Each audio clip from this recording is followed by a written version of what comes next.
Pourquoi certaines prestataires sont bookées des mois à l'avance pendant que d'autres galèrent à remplir leur agenda? Pourquoi certaines facturent 200 € une prestation pendant que d'autres doivent brader leur prix pour attirer du monde? Si vous pensez que tout repose uniquement sur votre technique, j'ai une nouvelle pour vous, vous vous trompez. Ce qui fait la différence, c'est votre branding. Et aujourd'hui, on va voir ensemble pourquoi votre branding est la pièce maîtresse de votre business, comment l'améliorer et surtout comment l'utiliser pour attirer vos clientes idéales sans avoir à brader votre travail. Je vois tellement de beautypreneurs faire l'erreur de croire que le branding c'est juste un logo, une palette de couleurs et résultat en fait elles se retrouvent avec un joli feed Instagram ou pas d'ailleurs dans certains cas et un business en fait au final qui ne tourne pas. Et les erreurs que je vois en général, ça va être par exemple, premièrement, vous n'avez pas d'identité visuelle cohérente, du moins. Vous n'avez pas d'identité visuelle cohérente.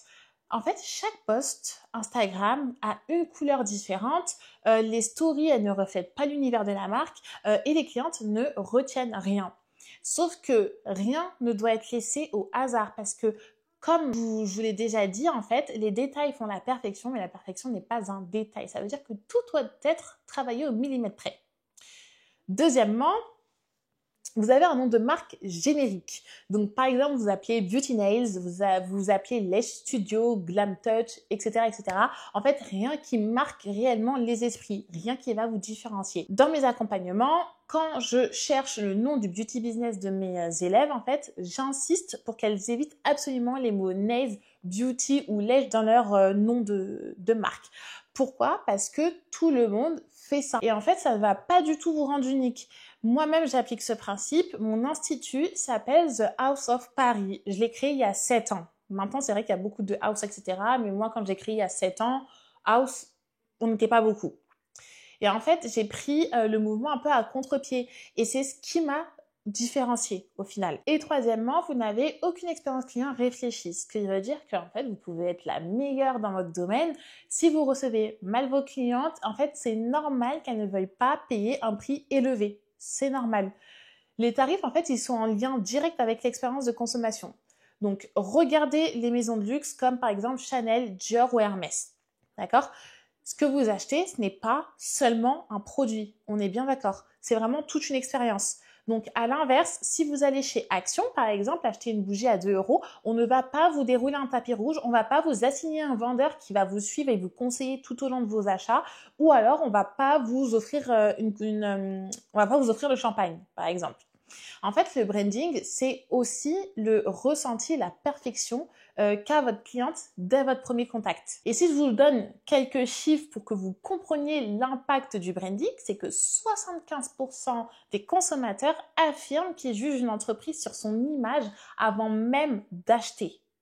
Donc en fait, dans ce game, en fait, les clientes, elles achètent d'abord avec les yeux. Et ça, notez-le bien. Donc si votre branding ne les accroche pas en moins de 3 secondes, elles passent à la suivante. Et actuellement, inutile de vous préciser que la concurrence, elle est rude. On est d'accord. Vous êtes tout au courant. On est énormément dans le marché de l'esthétique actuellement. Donc là, je tourne en 2025. Et vous pouvez plus en fait faire les choses au hasard. Avant, on pouvait se permettre. Hein. Avant, c'était beaucoup plus simple. On n'était pas beaucoup, etc. Donc oui, c'était beaucoup plus facile de se faire une clientèle. Mais de nos jours, maintenant, il faut énormément que vous puissiez miser sur votre branding parce que déjà, le marché de l'esthétique a changé. Le mode de consommation des clients ont changé depuis après Covid. Moi, je trouve que la façon de consommer des clients a énormément changé. Et tout simplement, en fait, le monde évolue. Le monde évolue. Donc, comment on consommait dans les années 2000, on consommait pas pas de la même façon, en 2010. Et là, on est en 2025 et on consomme pas de la même façon qu'avant. Donc, tout ça, en fait, c'est des choses qui sont normales, mais vous, il va falloir, en fait, que vous vous adaptiez à votre marché, vous vous adaptiez à votre temps, surtout. Ça, c'est quelque chose de très important. Adaptez-vous à votre temps. Et de nos jours, il est vrai que une entreprise sans un bon branding, elle peut facilement se casser la gueule. Pourquoi? Parce que comme je viens de vous le dire, les clientes achètent d'abord avec les yeux. Donc, soignez votre image. C'est pas quelque chose à prendre à la légère. Donc, votre identité visuelle, elle doit parler pour vous. Le but de votre branding, c'est que vos clientes, elles puissent vous reconnaître en un coup d'œil. peu importe qu'elles voient votre logo, une story ou même juste une couleur, par exemple, en fait, elles doivent savoir que ça, c'est vous. Ça, c'est vous. Et en fait, ça va passer par plusieurs trucs. Première chose, ça va passer par la palette de couleurs. Donc, elle doit être cohérente et marquante. Pas juste des jolies couleurs, on est bien d'accord, mais des couleurs qui évoquent un ressenti précis. Dites-vous que les couleurs, elles ne sont pas à choisir au hasard. En fait, elles ont toutes en fait une signification qui est assez forte. Par exemple, le bleu, il va inspirer la confiance, le noir, il va évoquer le luxe et le beige, la douceur et l'élégance. Et le rose, s'il vous plaît, mesdames, le rose, c'est vu et revu. On est bien d'accord. Si vous voulez sortir du lot, il va falloir aller plus loin. Arrêtez, par pitié, arrêtez-moi de me foutre du rose, en fait, pour tout et pour rien. En fait, au final, on ne sait pas. Et quand bien même vous aimez, vous, personnellement, énormément le rose, en fait, si l'utilisation du rose, elle est mal utilisée, vous pouvez renvoyer le mauvais message. Par exemple, si vous voulez faire quelque chose de très luxueux, vous ne pouvez pas utiliser un rose pétant. Oh, quoique, Hermès l'a bien fait avec le orange. Mais il va falloir travailler tout ce qu'il y a autour alors. Ouais. En fait, ouais, il faut que ce soit cohérent. Il faut que ça reste cohérent. Donc, par pitié, arrêtez-moi d'utiliser du rose à toutes les sauces. En fait, on est usé, on est fatigué. Dès qu'on sort quelque chose pour les filles, on va foutre du rose, on ne sait pas pourquoi. Déjà, toutes les femmes n'aiment pas le rose, déjà pour commencer. Et au-delà de ça, en fait, vous n'allez pas en fait vous différencier de vos concurrentes. Il y en a beaucoup qui utilisent le rose. Donc, même si je sais qu'il y en a aussi pas mal qui aiment beaucoup le rose, selon ce que vous voulez exprimer, selon l'image que vous voulez avoir aux yeux de votre clientèle, en fait, il va falloir que vous utilisiez les couleurs à bon escient. Et du coup, là, je vous ai tout à l'heure un peu parlé d'Hermès. Hermès, le orange, c'est un contre-pied. Parce que dans la niche du luxe, etc., on a tendance à utiliser des couleurs très sobres, du beige, du marron, du noir, du blanc, etc., des choses très neutres.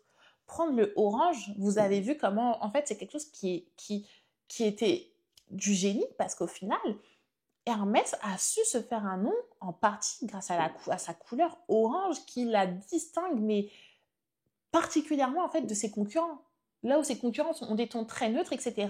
Je vous mets dans un mall, dans un supermarché, etc. Et toutes les boutiques, elles sont en noir et blanc. Toutes, sans exception. Vous allez regarder, vous allez avoir l'impression que elles se ressemblent toutes. Donc en vrai, vous allez si vous rentrez dans une boutique, c'est un peu au petit bonheur la chance, quoi. Vous rentrez par exemple dans celle la plus proche. C'est tout. Alors que si je vous amène dans un autre centre commercial où toutes les boutiques sont en noir et blanc plutôt, et qu'il y a une seule boutique qui est orange, c'est elle qui va attirer votre attention. Et vous allez rentrer dans cette boutique juste parce qu'elle était de base orange. Donc vous voyez comment en fait la couleur, juste le fait d'utiliser une certaine couleur peut vous démarquer de la concurrence. Gardez-le en tête. Et arrêtez de me mettre du rose à toute patate, s'il vous plaît. Pour tout et pour rien, arrêtez. Arrêtez avec le rose. Vous vous différenciez pas et encore moins dans l'esthétique. Et c'est dommage. Ensuite, vous allez devoir aussi choisir une typographie qui vous représente. Donc, elle doit être moderne, élégante, minimaliste, peu importe, mais en tout cas, elle doit être en accord avec votre positionnement. Ensuite, il va aussi vous falloir un logo qui va être simple mais impactant. Donc en fait, il doit être lisible et compréhensible en quelques secondes. Ne partez pas dans des choses trop compliquées. Que vous mettiez votre logo sur quelque chose de tout petit ou sur une énorme affiche, votre logo doit toujours être autant lisible. Autre chose, il vous faut un feed harmonisé. Donc, pas juste esthétique, mais il doit être vraiment pensé pour renforcer votre image de marque, d'accord? Donc, si votre branding il ne raconte pas une histoire, vous êtes juste une prestataire parmi tant d'autres. Comme un peu, je vous ai donné l'exemple de la boutique Orange. Vous êtes juste une parmi tant d'autres si vous suivez juste le troupeau comme ça, sans trop réfléchir, sans avoir fait une recherche avant, sans avoir établi une certaine stratégie. Et je vais vous donner des exemples concrets. Par exemple, Fenty Beauty. Fenty Beauty, en fait, elle a révolutionné le marché avec son branding qui est à la fois inclusif et audacieux. Et résultat, en fait, elle a une communauté qui est très engagée et qui s'identifie à la marque. Si on prend aussi l'exemple de Rare Beauty, elle a misé sur une image douce, bienveillante et minimaliste. Et en fait, on reconnaît la marque immédiatement par ses couleurs et son identité qui, elle, est très forte. Et ensuite, on a KKW Beauty et Rhode, par exemple, elle joue vraiment sur l'esthétique épurée et le luxe abordable. Donc en fait, leur branding, il est travaillé dans les moindres détails, de l'emballage allant jusqu'au visuel. Et ce n'est pas juste du marketing, c'est vraiment une identité qui crée une connexion avec la clientèle. Et non, ok, je vous vois déjà venir, en fait, le succès, il n'est pas juste dû à leur célébrité. Ça, c'est faux, c'est un mythe, sortez ça de vos têtes, ok? Si vous pensez que toutes les marques de stars, elles cartonnent, et ben en fait, pas du tout. Et le meilleur exemple pour illustrer ça, c'est par exemple Beyoncé. Elle a sorti des tonnes de marques, mais je suis désolée, elles n'ont pas toutes cartonné, malheureusement. Je peux vous donner comme exemple, par exemple, House of Deréon et Ivy Park, ok? Je suis désolée pour la prononciation. Mais en fait, malgré son immense notoriété à Beyoncé, elle n'a pas eu le même impact que Fenty Beauty, Rare Beauty, par exemple, ok? Et pourquoi? Parce que tout simplement, le branding et le positionnement, ils étaient moins clairs, moins différenciants. Une grande visibilité, ça ne garantit pas le succès. C'est vraiment votre image et votre stratégie qui vont faire la différence. L'un ne va pas sans l'autre. Donc honnêtement, si même Beyoncé elle n'a pas réussi à imposer certaines de ses marques, c'est que vous, en fait, au final, vous avez toutes vos chances. Ne me parlez pas de concurrence, etc. On parle de Beyoncé, vous voyez?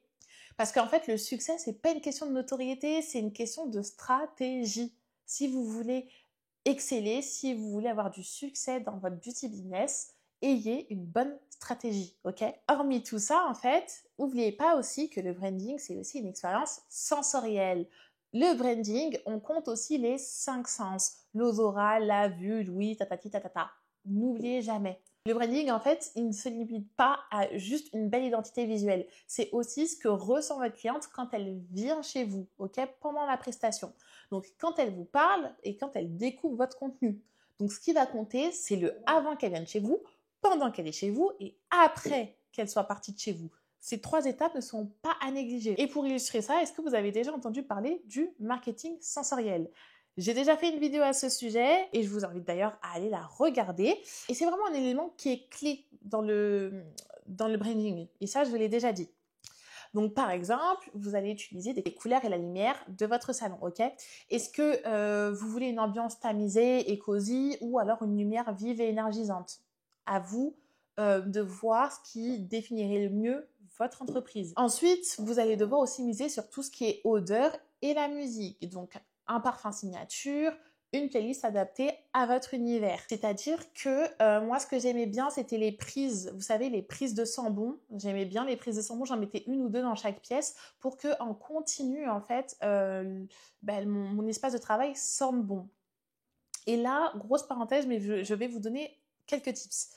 Dites-vous que si vous prenez par exemple minimum 4 clientes dans la journée, ces clientes peuvent aussi venir avec certaines odeurs corporelles. Et malheureusement, en fait, vous, étant donné que vous travaillez, vous êtes toujours dans votre lieu de travail, il se peut en fait que vous ne sentiez plus en fait que l'odeur où vous êtes. Donc, il se peut que quand vous êtes avec une cliente qui dégage une certaine odeur, vous ne sentiez plus parce que vous êtes dans le même espace. Et en fait, quand elle va partir, la cliente d'après qui va venir de dehors, elle va sentir que ça sent un peu le renfermé ou ça sent un peu la transpiration, etc. Et ça, c'est pas ouf. Ça, on veut vraiment l'éviter. Donc moi, ce que je vais vous conseiller de faire, les filles, c'est très simple. Ce que vous allez faire, en fait, c'est qu'entre chaque cliente, vous allez aérer pendant 10 à 15 minutes. Qu'on soit en été, qu'on soit en hiver, vous aérez entre chaque cliente pendant 10 à 15 minutes, ok? Pour renouveler l'air de la pièce. Une fois que ça c'est fait, vous allez toujours avoir votre truc en fait. Est-ce que dès que vous arrêtez d'aérer, vous passez une sorte de petite? Moi, comme je vous ai dit, j'avais les prises. Vous pouvez aussi avoir les petites. J'aime moins les petites parce que je trouve que, par exemple, s'il y a une odeur de transpiration, en fait, ça va juste venir englober l'odeur de transpiration et en fait, on va avoir un mélange de parfum hyper chimique et de la transpiration. Donc, c'est ignoble, je trouve ça... Je déteste. Donc, ce que je fais, moi, c'était les petites prises, j'aimais bien. Et j'aérais entre chaque cliente, ok? Donc, faites ça, c'est très important de maintenir vraiment une très bonne odeur dans votre espace de travail. Et pour la playlist, là, c'est un peu... En fait, choisissez quelque chose d'adapté. Moi, je vais vous expliquer, j'avais quand même des clientes un peu de tout âge et c'est vrai que moi, je suis quelqu'un, j'écoute de tout. Mais quand je vous dis j'écoute de tout, ma playlist personnelle, elle a aucun sens. Et en fait, des fois, j'allais être là avec les clientes, excusez-moi, mais j'étais hyper gênée quand il y avait un son de rap qui passait et que les paroles, elles étaient hyper vulgaires. Et que tu insultes la mère de quelqu'un, et que tu vas prendre quelqu'un comme ça, etc. Excusez-moi, mais enfin, j'étais hyper gênée, quoi. J'étais hyper gênée. Donc, ce que j'ai fait à terme, c'est que je me suis créé une playlist de travail et cette playlist, à chaque fois que j'étais en prestation, je la passais en boucle. Et c'était la meilleure solution. Donc, dans cette playlist, il y avait des sons afrobeat, parce que moi, j'aime beaucoup. Je trouve qu'il y a une bonne vibe, parce que c'est décontractant et tout. Moi, j'aime beaucoup. Donc, j'avais de l'afrobeat, j'avais du compas, forcément. Donc Afrobeat, compas et des sons un peu mainstream, je crois qu'on dit ça comme ça. En gros, les sons du moment, quoi. Que ce soit du Aya Nakamura, que ce soit du Dadju, du Taïk, etc. Voilà, des chansons vraiment très chill, très la cliente, elle va aimer à coup sûr, etc. Moi, c'est comme ça que je m'étais organisée. Après, si par exemple, vous pouvez aussi faire... par exemple, vous pouvez mettre du jazz, par exemple, pour celles qui aiment, vous pouvez mettre du jazz, vous pouvez mettre... en tout cas, pas des musiques qui font mal à la tête, quoi. Pas des musiques qui boum, boum, boum, boum, boum. C'est horrible. Horrible pour la cliente qui va passer 2 heures avec vous. Voilà. Sauf si, encore une fois, ça rentre en cohérence avec votre univers. Attention, je sais aussi qu'il y a des filles pour des raisons religieuses, elles ne peuvent pas écouter de musique. Ça, je l'entends, il y a aussi une solution. Vous pouvez mettre des trucs hyper relaxants, genre des bruits blancs par exemple. Vous pouvez mettre des bruits blancs pendant votre prestation.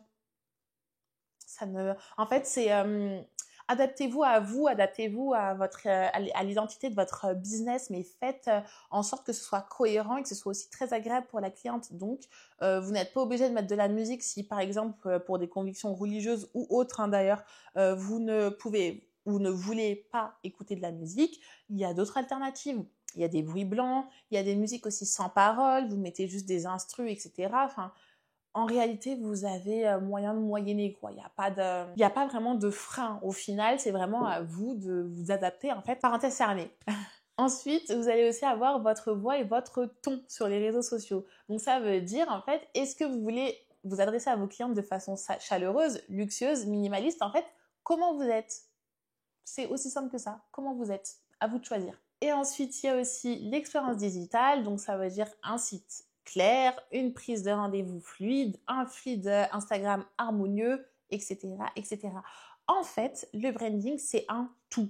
Si chaque point d'interaction avec votre entreprise ne raconte pas la même histoire, vous perdez en crédibilité. Ça veut dire quoi? Ça veut dire que tout simplement, si par exemple, sur vos réseaux sociaux, vous avez l'air hyper professionnel, tout est hyper carré, etc., que la prise de rendez-vous, elle est hyper fluide, en fait, tout est parfait, que vous avez l'air hyper professionnel et que j'arrive chez vous, c'est pas rangé, désolé, et que j'arrive chez vous, c'est le bordel, que visuellement, c'est pas beau, que ça fait cheap, etc. Et ben, il y aura un décalage entre ce que vous servez sur les réseaux sociaux et ce que vous servez en réalité à votre cliente. Donc là, en fait, vous risquez de perdre une cliente parce qu'elle va être attirée par votre image sur les réseaux sociaux et quand elle va arriver, ce sera pas la même chose. C'est un peu l'idée du fake dont je parlais aussi dans une autre vidéo.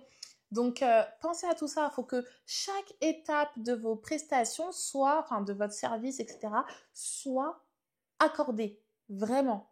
Tout doit être cohérent. Ne laissez rien au hasard. Je le répète encore une fois, mais les détails font la perfection, mais la perfection n'est pas un détail. Il va falloir que vous pensiez à tout. Pensez à tout, s'il vous plaît, les filles. Et je me répète encore une fois, n'oubliez jamais, les clientes achètent d'abord avec les yeux. Donc, la première chose pour les attraper, ce sera de travailler votre image. Travaillez votre image et ensuite travaillez aussi votre expérience client parce que si vous voulez les garder, comme je vous ai dit, si l'image elle est parfaite mais quand je viens à ton rendez-vous chez toi c'est une catastrophe, je vais pas revenir quand bien même ton image est nickel. Donc gardez bien ça en tête. Et là du coup, moi ce que j'aimerais savoir, dites-moi en commentaire, est-ce que votre branding il reflète réellement la qualité de votre travail? Est-ce que l'image que vous renvoyez sur les réseaux sociaux elle est en accord total avec votre niveau en fait, avec votre expertise? Est-ce que pour vous c'est totalement cohérent ou pas? Et si ça ne l'est pas, du coup moi ce que là j'aimerais savoir, c'est quels sont les changements que vous allez appliquer dès aujourd'hui? Parce que ici on n'attend pas demain, c'est dès la fin de cette vidéo là, qu'est-ce que vous allez appliquer? Dites-moi, parce que ça m'intéresse. Quel changement vous allez appliquer dès aujourd'hui? Moi, ça m'intéresse. Dites-le moi en commentaire, comme ça au moins je pourrais vous répondre et vous aiguiller. En tout cas, si cette vidéo elle vous a aidé, pensez à liker, vous abonner et activer la cloche parce que là, ce n'est que le début. Et souvenez-vous, votre image est votre force et votre expertise, votre signature. Et d'ici la prochaine vidéo, prenez soin de vous et de vos business.